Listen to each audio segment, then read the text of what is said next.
Now, okay. Now let's talk about your TV spectrum. So the original TV was a 4:3 signal, 4:3. It was 4 pixels worth of width by 3 pixels worth of height. And this was basically a square signal, and this was running at 525 lines of resolution. That was 2 fields of 262 interlaced. In the 90s, they started debating on going to 16:9. As long as they're doing HD, let's get away from the square thing and do something bigger. So 1080, does this pink one work? So the new standard is 16:9, and that's 16 wide by 9 high. There was a debate briefly in the 90s about going to I forgot what it was, a 13:8 standard or something. I can't remember what the width was, but it was to comply with standard 35mm film. However, they abandoned that and they went with the 16:9 format.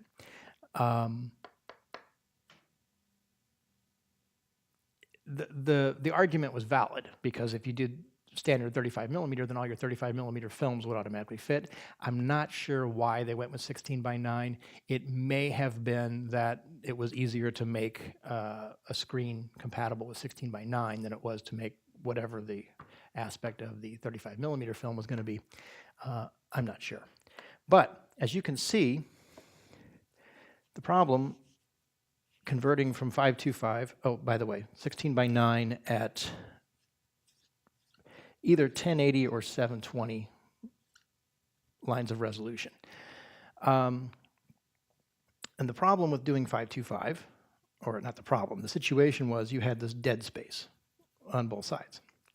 So if you're broadcasting a traditional 525 signal in a 16:9 space, you're going to end up with some dead space on the side.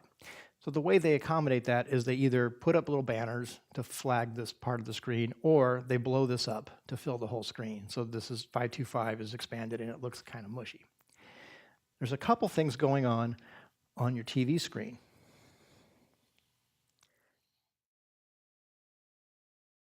So your TV at home, it has this 16:9 format.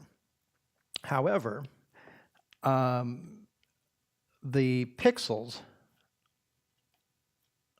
on your TV screen, the traditional 525 pixels were rectangular. So this is, each pixel is one frame of light that makes up the picture. So you get 525 lines of resolution.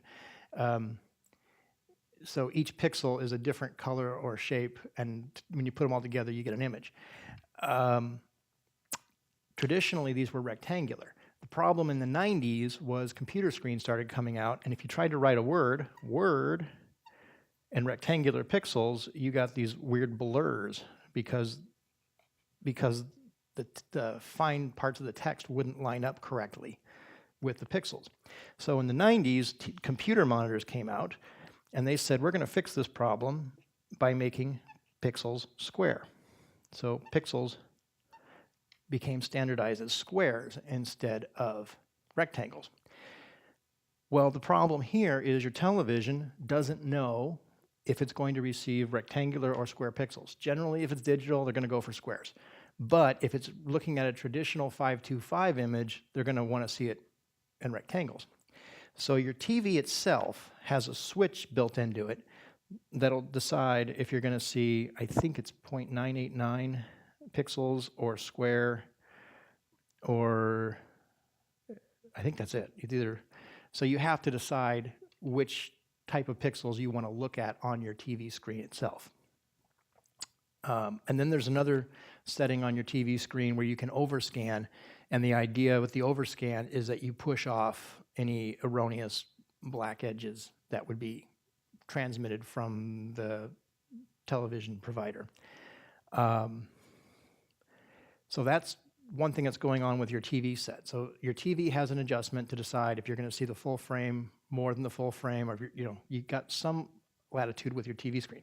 Now what happens is the broadcasters, they got this 16 by 9 problem as well. So a lot of them are trying to figure out how do they ensure that their image, let me just draw a picture. Actually, let me start this diagram over. So here's your broadcast picture. You got a guy at a news desk, guy, right? Got paper in front of him. He's reading copy. Okay, sitting at a desk. He's reading copy. Smile, eyes.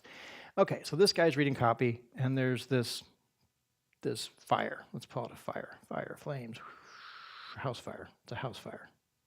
Okay, so there's a story about a house fire. What the broadcaster wants you to see is this image right here in 16 by 9. The problem is he wants to ensure that that's what's filling your screen. So he makes sure that's compliant. In some cases, he'll intentionally overscan it just a little bit, just in case you're looking at the wrong pixel aspect on your TV, it still fills your screen. And then if you are looking at the expanded pixels, you're getting it a little bit bigger than what they're broadcasting. So this pink line would be essentially what the broadcaster is sending out, and this blue line is what you're actually receiving. But then what happens if you have cable or another provider is they want to ensure that you're seeing it full screen as well. So they will then amplify it again just a little bit to ensure that they're covered. The end result of all of this is you can end up with a picture that looks something like this. So if you ever look at your picture and it's too much cropped, you've got some combination of these problems going on.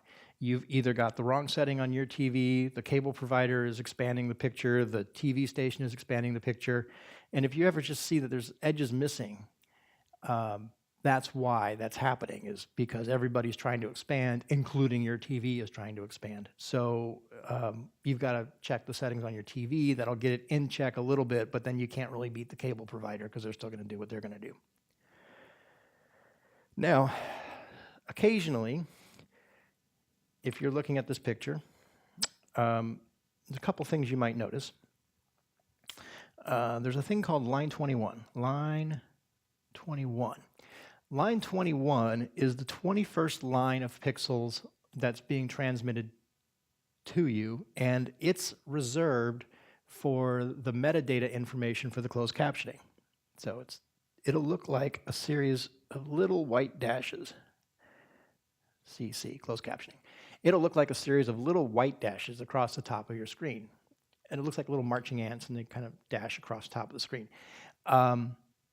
So that's what those little dots and ants are. That's the data, metadata for the closed captioning that's appearing on the bottom of the screen.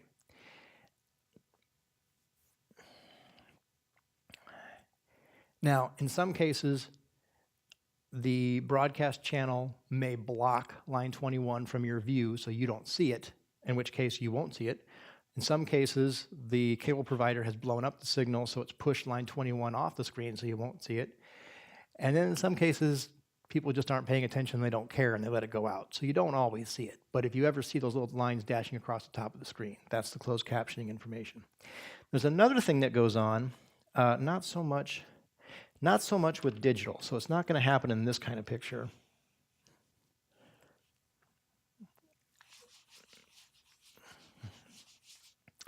But if you look at older video, let's draw my TV screen. So here's my 16 by 9 TV screen, and we're going to watch an old 4 by 3 video.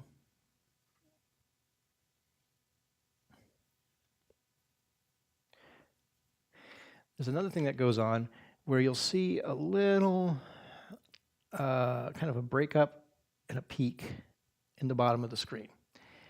And what you're seeing here, this is called head switch.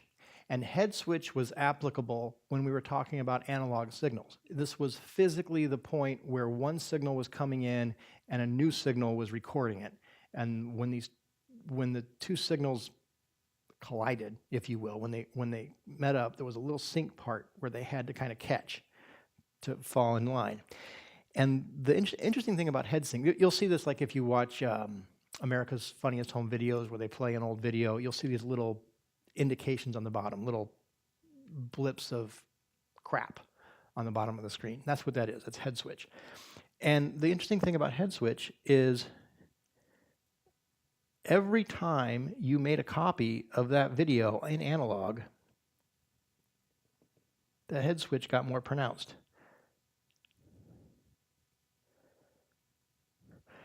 It would creep up the screen. So the older the copy is, the older the videotape is, the more times it's been copied, the higher this head switch got. And it was actually possible to some extent, not 100%, but you could actually go in and count how many times that videotape had been replicated by how high the head switch was. And you can also tell it was the more copies it was done because the pixel drift would be further off the further along you got. Now this is not an issue, excuse me. Now this is not an issue today because today we're working in digital and we don't bother with head switch. Digital just goes into a computer and out of a computer. It doesn't bother doing this analog conversion. So you don't see this on modern signals. You see it on things that predate, say, 1995. Actually, people were still using analog video up until the early 2000s, but for the most part, it has to be something pre-90s for you to really notice this head switch thing going on. That's all I got to say.